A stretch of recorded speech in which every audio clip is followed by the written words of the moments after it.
I am the Tofu Golem. Please enjoy the video. You start by gathering essentials. Identify the card machine model and firmware, verify the merchant account is active, and keep admin credentials nearby. Once done, perform a controlled power cycle to clear transient faults and record the alert code and timestamp for diagnostics. Make sure to back up current configuration before changing anything so you can restore if needed. This immediately narrows causes from network to firmware or config, and it prepares you to run the targeted remediation steps that follow. Next, you diagnose connectivity and software. Verify LAN/Wi-Fi and gateway reachability, then ping the payment server to confirm latency and DNS resolution.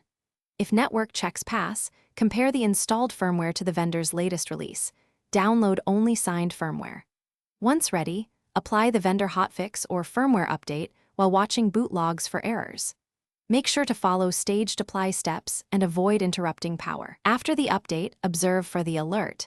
If it returns, you'll move to final recovery. If the alert persists, restore the backed up configuration or perform a factory reset and reapply only vetted settings.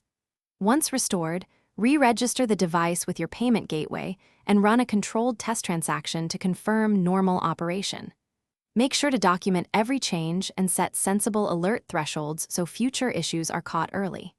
Troubleshooting tip: if alerts recur, capture logs immediately and escalate to vendor support with the firmware hash and exact timestamps for faster resolution.